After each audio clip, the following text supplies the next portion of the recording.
बिस्मिल्लाहिर्रहमानिर्रहीम अस्सलाम वालेकुम। ये doctor show with doctor Mohammad Shahid के एक और प्रोग्राम के साथ खुशामदीद। रमज़ान बहुत करीब है, शुगर के मरीज़ पाकिस्तान में बहुत ज़्यादा हैं। इन मरीज़ों को क्या एहतियात करनी चाहिए रमज़ान से पहले, रमज़ान में और ईद पर? इस पे आज तफसील से बात होगी और हमारे मेहमान शख्सियत हैं doctor Aqiba Sarfaraz. Doctor Aqiba associate professor हैं एंडोक्राइनोलॉजी की लियाकत नेशनल हॉस्पिटल कराची में।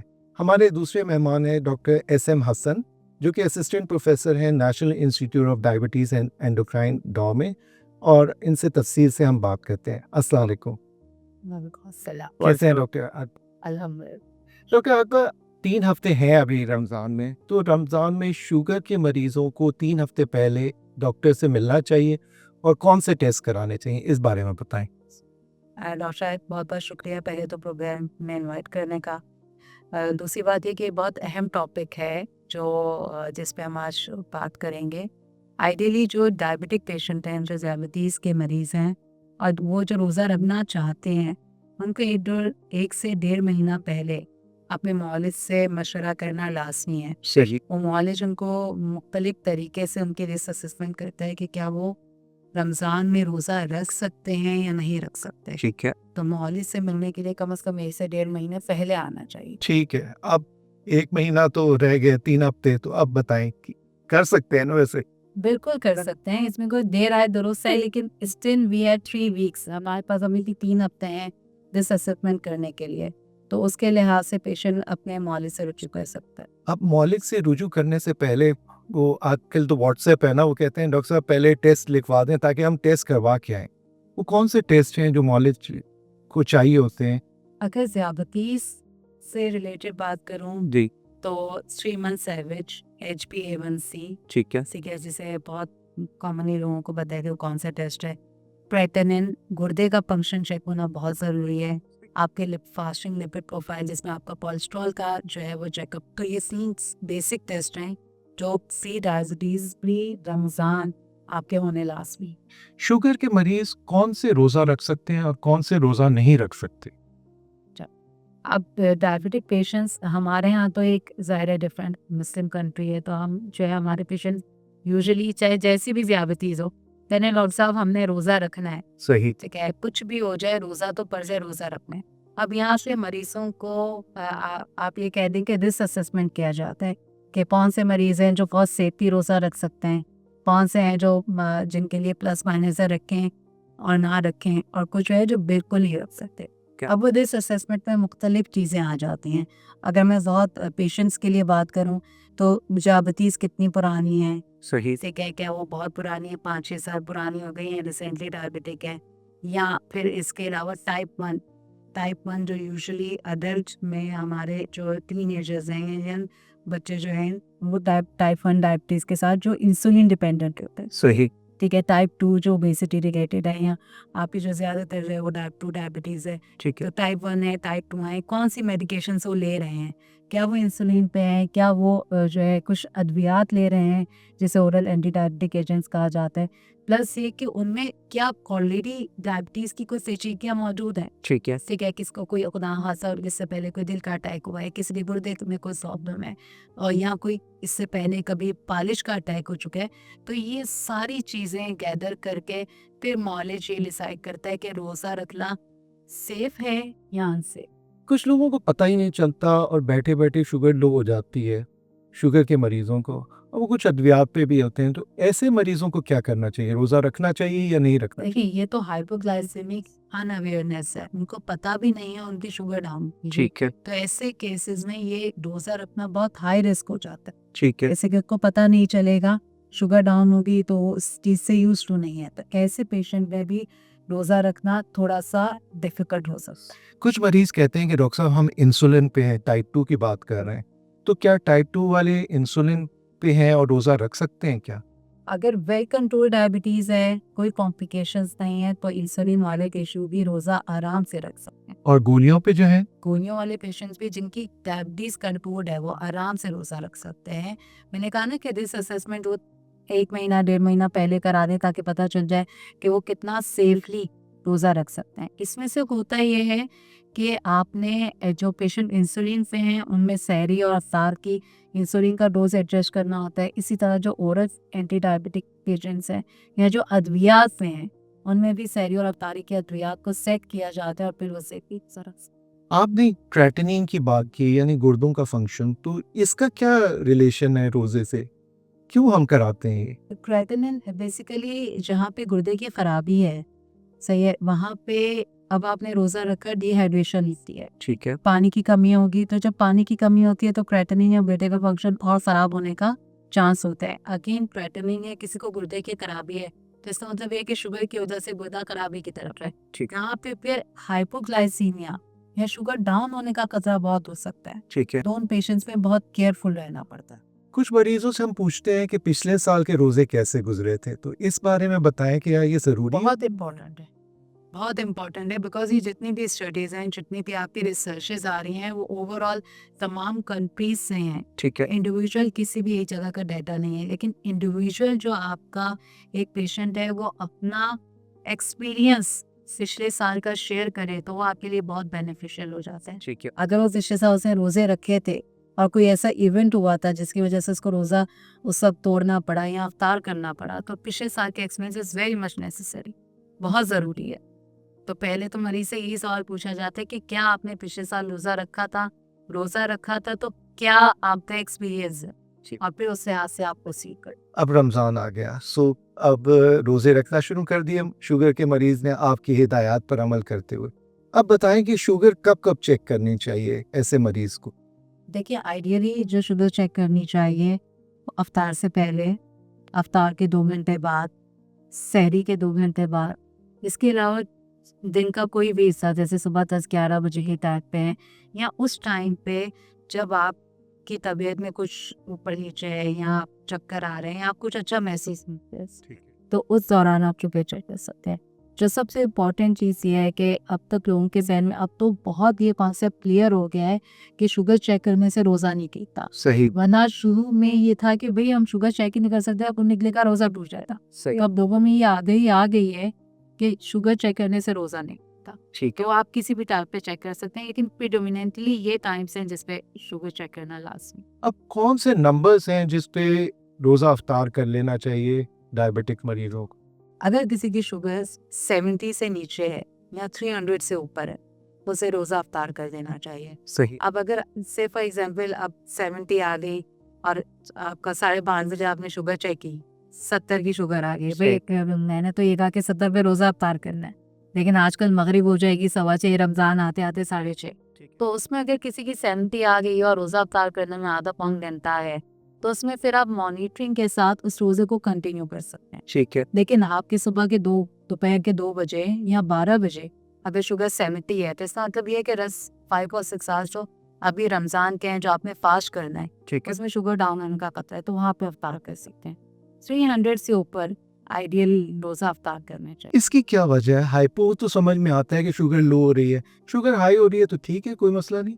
ये बेसिकली हमारा भी कुछ ऐसा ही अलमिया है कि जो मरीज़ है ना वो हाइपोग्लाइसीमिया से बहुत डरते हैं, जाहिर सी बात है। वो कहते हैं एक दफ़ा बुरा एक्सपीरियंस हो गया तो अब नहीं होना दे। हाइपरग्लाइसीमिया को एक्सेप्ट करते हैं और कहते हैं डॉक्टर साहब 200 की शुगर है, नॉर्मल है। ठीक है। ठीक है, हाइपरग्लाइसीमिया रमज़ान में डिहाइड्रेशन, पानी की कमी होगी, पानी की कमी होगी तो आपके जिस्म की जो विस्कोसिटी है ब्लड की वो बढ़ती है, ठीक है। उस वजह से पालिश के अटैक होने का खतरा, देह के अटैक होने का खतरे बढ़ जाते हैं। अच्छा। सही है, कभी कभी डिहाइड्रेशन की वजह से अगर बहुत हाई शुगर्स हैं तो मरीज कभी कभी ड्राउजी होके कोमा में भी आते हैं। ठीक तो ये वो सेफ रीडिंग्स हैं जिसमें कहते हैं कि 300 से अब आप डायबिटीज रोज़ा अफ्तार करें। कुछ गोलियां हैं जो कि शुगर बहुत लो करती हैं, तो उसकी भी एडजस्टमेंट करते हैं रमज़ान में? बिल्कुल, कुछ मेडिकेशंस हैं जैसे सल्फोनाइल यूरियाज हैं, ठीक है, कुछ मेडिकेशंस हैं जो बहुत तेज़ी से काम करते हैं, जो लबलबे से कहते हैं कि आप इंसुलिन निकालें, ठीक है, वो हाइपोग्लाइसीमिया कर सकती हैं। तो कुछ जो पेशेंट सल्फोनाइल यूरियाज में है वहाँ पे डोज एडजस्टमेंट नेसेसरी है। ठीक है। ठीक है, कुछ हैं जो मेटफॉर्मिन हैं, कुछ हैं जो हमारे इंसुलिन सेंसिटाइजर्स हैं, तो वो हाइपोग्लाइसीमिया नहीं करती, उनमें आप जो है डोज एडजस्टमेंट की ज़रूरत नहीं होती और वो सेफ ही आप दवाइयाँ सहरी और अफ्तार में दे सकते हैं। डॉक्टर हसन, सहरी पे क्या खाना चाहिए और अफ्तार पे क्या खाना चाहिए? पहले सहरी का बताएं कि सहरी पे हमें किस तरह सहरी करनी बहुत बहुत चाहिए। शुक्रिया doctor Shahid, thank you very much. Ramzan और डायबिटीज़ बहुत ही ज़्यादा एक्साइटिंग सब्जेक्ट है और हम बहस मजबूरी चटोरी कौम है और पूरे आलम इस्लाम में रमज़ान जब आता है तो ये एक तरह की फ़ीस्ट होती है। खाने पीने का रुझान बढ़ जाता है, लोग मुख्तलिफ पकवान बनाते हैं और हर 2 मौक़ों पर अफ्तार के वक्त और सहरी के वक्त अलग अलग किस्म के पकवान बनते हैं और इनमें कार्बोहाइड्रेट बहुत ज़्यादा शामिल होते हैं, मतलब निशास्ते वाली चीज़ें बहुत शामिल होती हैं। अब डायबिटीज़ के मरीज़ जो मुतासर आए हैं शुगर से, वो अपनी खुराक में क्या तब्दीली लेकर आएँ कि वो रमज़ान की जो खुराकें हैं उसको भी इंजॉय कर सकें और उसमें उनकी शुगर भी ना बढ़े। अगर हम बात करते हैं सहरी की, तो सहरी के बाद आपने अगले कई घंटे तक खाली पेट रहना है और तकरीबन हमारा रोज़ा 15-16 घंटे का होगा इस दफ़ा मार्च में। तो अगर हम बात करते हैं सहरी में, तो आप ऐसी चीज़ें खाएं जो देर से हज़म होती हैं। मसलन जौ का दलिया है, जौ का दलिया भी जौ वो जो उबाल के बनाते हैं, एक तो होता है ना क्विक ओट मील, वाइट मील, वो नहीं, तो जौ का दलिया, गेहूँ का दलिया। हमारे यहाँ पराठे का बहुत रुझान है, तो पराठा भी गंदम के आटे का, लाल आटे का हो, इसमें घी शामिल ना हो, हल्का सा ऑयल लगा के आप पराठा बना लें। अंडा फ्राई कर लें, ऑमलेट बना लें सब्ज़ी वाला, शामी कबाब, कीमा, जो भी दाल सब्ज़ी वगैरह बना हुआ है वो खा सकते हैं और साथ में आप दूध ले सकते हैं। खजला फेनी नहीं लेना चाहिए, इसलिए कि ये मैदे का बना हुआ होता है, इसमें घी होता है, तो उससे शुगर ही बढ़ेगी और ये जल्दी हज़म हो जाता है। और देसी घी अगर लगा के करें तो? देसी घी में अगेन फ़ैट की जो किस्म है वो ऐसी होती है जैसे ट्रांस फैट है, उससे आपकी कोलेस्ट्रॉल बढ़ती है। तो तहकीक से साबित हुआ है कि देसी इज़ नॉट प्रेफर्ड, उसको हम प्रेफर नहीं करते। मार्जीन भी हम प्रेफर नहीं करते हैं। मक्खन अलबत्ता थोड़ा बहुत अप्लाई कर सकते हैं आप, लेकिन घी को अवॉइड करें, बासमती घी ख़ास तौर से, और हल्का सा ऑलिव ऑयल, अपने ये ऑलिव ऑयल है, कैनोला ऑयल है, सनफ्लावर ऑयल है, ये आप अप्लाई कर सकते हैं। ये चीज़ें लेनी चाहिए सहरी में। और चाय, कॉफ़ी इसका? चाय, अगेन लोगों का चाय का बहुत रुझान होता है। कैफ़ीनेटेड ड्रिंक्स होते हैं, बहुत ज़्यादा कड़कड़ाती चाय जो है वो ना लें, उसमें कैफ़ीन ज़्यादा होता है और उसकी वजह से फिर शुगर अपसाइड डाउन होती है। तो कैफ़ीनेटेड ड्रिंक्स हैं, ऐसे आपका कॉफ़ी है, इससे डिहाइड्रेशन होता है, तो ये अवॉइड करनी चाहिए। और सहरी कितनी देर पहले करनी चाहिए? ये बहुत अहम सवाल है। सहरी आप काफ़ी देर पहले मतलब ना करें, मतलब सहरी आप ऐसे वक्त करें जब रोज़ा बंद होने वाला होता है। यानी कि आप सहरी, बहुत से लोगों के यहाँ होता है खाना खा के सो गए, ये चीज़ सेफ़ नहीं है। मतलब आपको दवाइयाँ भी खानी है, बहुत सी दवाइयों की, जैसे डॉक्टर आकबा ने कहा कि हम एडजस्टमेंट करते हैं, तो इसमें ज़रूरी होता है कि सहरी बिल्कुल आखिर वक्त में खाएँ, ठीक है। ताकि आपकी जो खुराक है वो ऐसे वक्त पे आपने लेनी है जब आपका अगले वक्त का आगे बाद अच्छा खासा मार्जिन हो। ठीक है। और पानी का कितना इस्तेमाल करना चाहिए सहरी पर? पानी का इस्तेमाल करना चाहिए, रोज़ा खोलने के बाद से सहरी तक पानी पीना चाहिए। जब जब तक आप खाना पीना अलाउ है, उसमें पानी इतना लें कि मतलब अगर गर्मी के रोज़े हैं, ज़ाहिर बात है, तो आप पानी इतना ले लें। अब हम देखिए, मज़ाक की बात है कि हम ऊँट तो नहीं हैं कि हम पानी स्टोर कर लेंगे अपने अंदर। पानी जो हम पिएंगे वो यूरिन में पास आउट हो जाएगा, लेकिन डिहाइड्रेशन नहीं होना चाहिए। आसरा तो रहेगा ना? हाँ, कम से कम 3 से 4 गिलास होना चाहिए। वो भी आप सहरी खाने से पहले पी लें और यही बेसिक उसूल होता है कि आप खाना खाने से पहले पानी पी लें। अब अफ्तारी का बताएं कि अफ्तारी पे क्या-क्या, क्योंकि अफ्तारी तो अफ्तारी हमारा एक ऐसा होता है फेस्टिविटी कि इसमें बेशुमार पकवान होते हैं और लोग घर में बनाते हैं, बाहर से लेके आते हैं। और फिर अफ्तारी में एक और बहुत अहम फैक्टर होता है कि लोगों के यहाँ अफ्तार के साथ अक्सर खाना खाया जाता है, या अक्सर लोग अफ्तार के साथ कुछ खाते नहीं है, फिर खाना लेट खाते हैं। तो ये एक हर एक फैमिली में अलग ट्रेंड होता है। अब दोनों का अलग-अलग बताएं कि जो एकदम करते हैं और एक या नमाज पढ़। इसमें सबसे अहम ये है कि हम आम तौर से रोज़ा खोलते हैं खजूर के साथ। एक हमारा रिवायत है बहुत कदीम, और खजूर भी हम ज़्यादा कंज्यूम करते हैं, तो हम खजूर, एक छोटी खजूर खा सकते हैं। क्या शुगर के मरीज खजूर खा सकते हैं, लेकिन उसकी तादाद और उसकी साइज़ का ख्याल रखें। उसमें बहुत ज़्यादा इंडल्ज ना करें। 1 खजूर 2 खजूर से रोज़ा खोल लिया।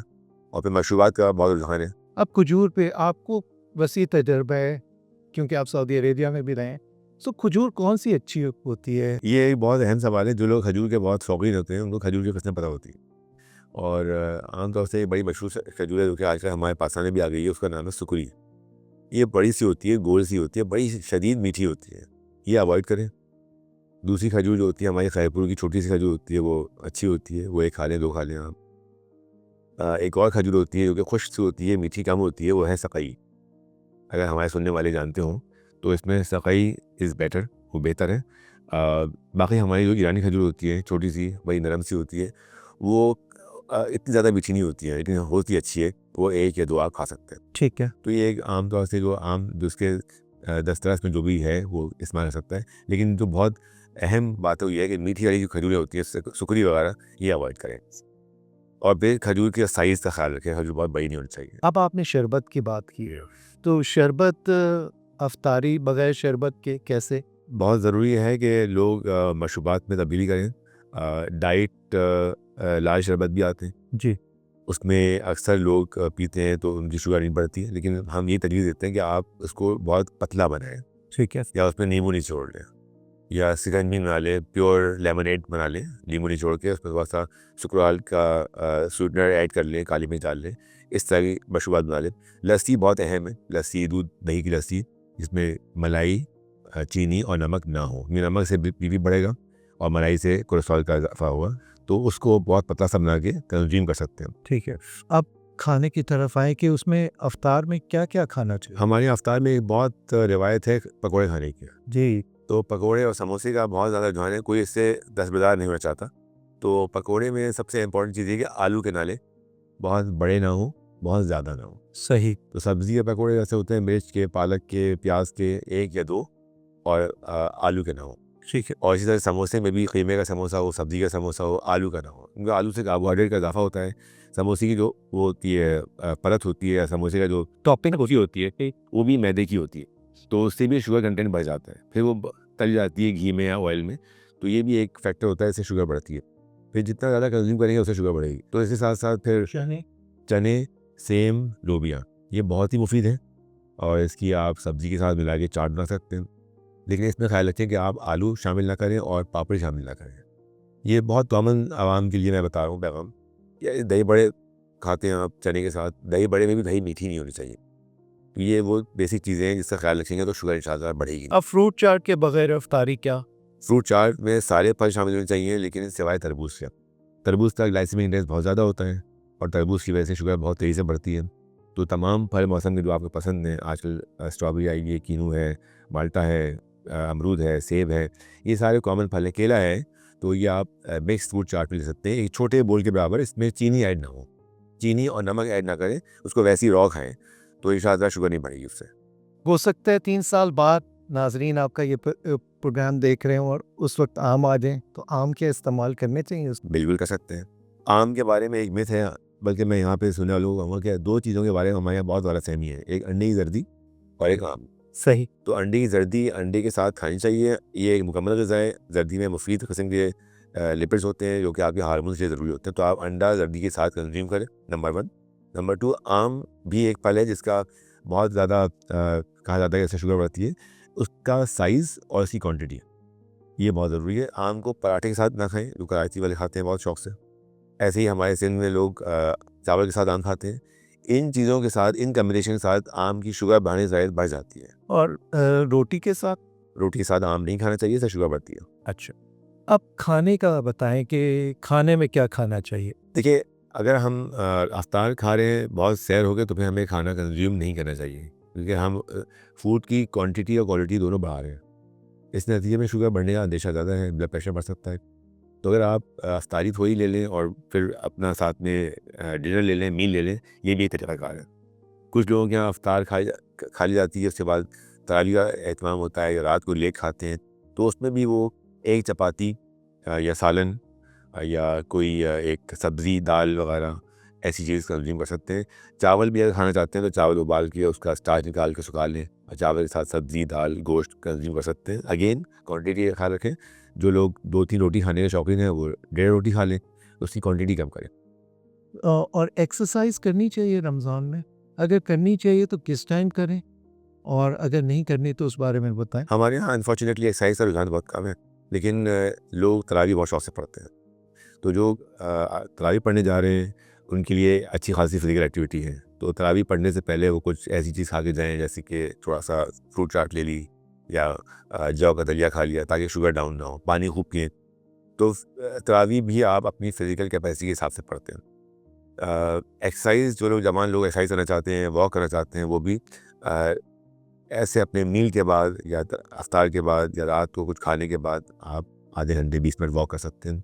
लाइट वेट एक्सरसाइज हो सकती है, बहुत स्ट्रेनस एक्सरसाइज नहीं करनी चाहिए जब तक कि आपको आपकी फिजिकल कैपेसिटी आप यूज टू ना हो। अगर आप आदी हैं दैन इट्स ओके। अगर आप पहली बार शुरू कर रहे हैं एक्सरसाइज या वॉक कर रहे हैं तो उसको आप रात के उस हिस्से में रखें, आपने खाना खाया हुआ होता है, उसके बाद आधे घंटे के लिए आप वॉक कर सकते हैं। तो क्या अब रमज़ान जो है बहुत अच्छा गुजर गया, अब ईद आ गई, आपने दवाइयाँ शुरू में एडजस्ट की थी, डॉक्टर हसन ने सहरी अफ्तारी का बताया था, बहुत माशाल्लाह रमज़ान अच्छा गुजर गया, अब ईद आ गई। ईद पे दवाइयों का क्या करें कि पहले वाली सिचुएशन में आ जाएं या कुछ कम ज़्यादा करें दवाइयों? बेसिकली मैंने कहा ना कि हम सहरी में यूजुअली इंसुलिन को एडजस्ट करते हैं, इसी तरह कुछ मेडिकेशंस हैं जो सहरी में एडजस्ट की जाती हैं। जब रमज़ान ख़त्म हो गया तो ज़ाहिर है अब आपकी वो सहरी और अफ्तारी वाली रूटीन भी ख़त्म होगी। सही। अब आप दोबारा से अपने ब्रेकफास्ट पे, लंच पे, डिनर पे और स्नैक्स में आएंगे, तो रमज़ान से पहले जो आपकी मेडिकेशन थी वही मेडिकेशन दोबारा से रेज्यूम हो जाएंगी। ठीक कि सुबह नाश्ते जो आपको अफ्तार में से यूजुअली होता है कि जो नाश्ते की दवाई है उसे हम अफ्तार में ले जाते हैं, और जो रात के खाने की दवाई है उसमें कुछ मेडिकेशंस है जो तेज़ हैं तो उनको हम सहरी में एडजस्ट कर देते हैं थोड़ा सा कम करके। और रमज़ान के बाद आप अपनी पुरानी मेडिकेशंस पे दोबारा से रिज्यूम करने के, इंसुलिन की वही सेम डोज हो जाएगी जो रमज़ान से पहले थी, मेडिकेशंस की वही सेम डोज हो जाएगी जो रमज़ान से। आपसे भी खाने का एक सवाल है कि आप नमाज के लिए जा रहे हैं, मीठी ईद है, डायबिटिक मरीज भी दिल चाह रहा है कि थोड़ा सा शीर खुरमा खा लिया जाए, तो क्या खाना चाहिए शीर खुरमा थोड़ा सा सुबह टाइम? आइडियली अगर मैं बात करूं तो नहीं खाना चाहिए, सही। सही है, लेकिन कुछ जगहों पे जहाँ पे आप ट्रेंड्स को फॉलो कर रहे होते हैं, जी। ठीक है, अगर आपका रमज़ान बहुत अच्छा बहुत सेम माशाल्लाह। गुजर गया है, सही। आप कोई ऐसा इवेंट नहीं हुआ, शुगर्स बहुत कंट्रोल नहीं, कोई कॉम्प्लिकेशन नहीं हुई, तो 1-2 चम्मच शीर भूनने के आप चख सकते हैं, कोई इशू ठीक। लेकिन वो क्वांटिटी पे बहुत जो है नज़र रखने की ज़रूरत है। सही। और शुगर अब चेक करनी चाहिए क्योंकि अब रमज़ान गुजर गया, अब क्या ज़रूरत? नहीं तो उसके बाद अब आप दोबारा अपनी मेडिसिन रिज्यूम करेंगे। अच्छा। रमज़ान गुजर गया है लेकिन डायबिटीज़ तो ख़त्म नहीं हुई, सही। वो अपनी जगह पे मौजूद है। ठीक तो है। अगेन वही चेकिंग जो आपकी रमज़ान से पहले थी, कि कभी नाश्ते से पहले चेक करें, कभी नाश्ते के 2 घंटे बाद, कभी लंच के बाद, कभी डिनर के बाद, वो आप अपनी चेकिंग जाइए। और अब मौलिज को कब दिखाएं क्योंकि रमज़ान भी गुजर गया, जहन में होता है ना कि मौलिज को दिखाना है, सो अब सब चीज़ें सही गुजर गई, अब डॉक्टर को दिखाना चाहिए क्या? बिल्कुल दिखाना चाहिए, आपका रमज़ान बहुत अच्छे से गुजर गया, उसके बाद आप वहीं से पुरानी मेडिकेशन दोबारा रिज्यूम करके 15 टू 20 डेज़, मैक्सिमम 30 डेज़ में वो अपनी शुगर मॉनिटरिंग के साथ अपने मॉनिटर शुगर। डॉक्टर हसन, अब ईद पे क्या खाना चाहिए? डॉक्टर आडवा ने शीर खुरमे की थोड़ी सी इजाज़त दी है, आप बताएं। अब दावतें हैं, ज़ाहिरी बात है, सो आप उन पर ईद पे सबसे बड़ा मसला ये होता है कि हम मीठा बहुत खाते हैं। अब मीठे में आप ऐसी चीज़ें ऐड ना करें जिससे शुगर बढ़े, मतलब वाइट चीनी मत ऐड करें। अगर आपके घर वाले आपसे ताउन करें तो आप उनसे कहें कि भाई आर्टिफिशियल स्वीटनर के साथ, जैसे सुराल वगैरह है, कैंडल है, इस तरह के उसके पाउडर भी होता है, तो उसमें अपना स्वीट डिश बना लें। फिर उसी तरह से जैसे आपने शीर खुरमे का ज़िक्र किया, अब शीर खुरमे में आप सिर्फ दूध और खजूर डाल लें, उसमें आप चीनी मत डालें, तो उसकी जो मिठास है खजूर की वो काफ़ी होगी। तो इसी तरह से चीज़ें, ऐसे आप आमतौर से ईद के मौके पे जो पकवान होते हैं वो कम बेश वही होते हैं जो रमज़ान में खाते हैं आप, तो उसमें बहुत बड़ा डिफरेंस नहीं होता है, सिवाय ऐसे कि सेवइयाँ खा रहे हैं। अब सेवइयाँ जो हैं वो बता से खुद चावल के आटे की बनी होती हैं, तो उससे शुगर बढ़ सकती है। और केक जो आते हैं, ये बहुत बड़ा चैलेंज है, अगर मरीज़ खुद इससे बचना चाहे तो बहुत अच्छी बात है। केक अगर आप रिश्तेदार ला रहे हैं थोड़ा बहुत चक्कर, हाँ, तो उसमें यह है कि आप उसको अवॉइड करें। हाँ, लेकिन यह है कि अगर आप उसमें इंडल्ज करेंगे तो अगेन आपकी सारी मेहनत ज़ाया हो जाएगी। ठीक है। डॉक्टर आडवा, आखिर में हमारे नाजरीन के लिए कोई पैगाम ताकि वो अपना रमज़ान अच्छे तौर से गुजार सकें? जी बिल्कुल, बहुत सारी चीज़ें तो हमने इस प्रोग्राम के तवज्जुह से आप दोनों से डिस्कस कर ली हैं। अब ये आपकी ज़िम्मेदारी है कि आप कितना पहले अपने मौलिद से रुजू करते हैं। आपका रमज़ान से पहले डायबिटीज़ का कंट्रोल कैसा है, मेडिकेशन एडजस्टमेंट्स के साथ आप प्रॉपर गाइडेंस के साथ अपना रोज़ा रखें, और रोज़े के दौरान प्लीज़ अपनी शुगर ज़रूर चेक करें। इसके साथ जो ग़िज़ाई एहतियात आपको बताई हैं उन पर अमल करें ताकि आपका रमज़ान बहुत अच्छा और बहुत सेफली गुजर सके। Have a blessed Ramzan. Doctor S M Hasan, आप भी नाजरीन को कोई पैगाम दें? बिल्कुल जनाब, अभी हमने बहुत सी बातें की। सबसे अहम बात याद रखें, अल्लाह मियाँ आपके लिए आसानी चाहते हैं, आपके लिए मुश्किल नहीं चाहते। तो आप भी कोई ऐसा काम ना करें जिससे आपकी सेहत ख़राब हो और रोज़ा रखने में आपको प्रॉब्लम हो। अगर आपके डॉक्टर ने आपको रोज़ा रखने की इजाज़त दे दी है, तो इसका मतलब ये है कि आपने बहुत मोहतात तरीक़े से रमज़ान गुज़ारने हैं, और जो भी डॉक्टर ने आपको एहतियात करने के लिए कहा है, उस पर अमल करें, ताकि कोई पेचीदगी और कोई मसला दरपेश ना हो। बहुत शुक्रिया। डॉक्टर अकबर सरफराज और एसएम हसन, बहुत बहुत शुक्रिया आपका इस प्रोग्राम में आने के लिए। Thank you very much.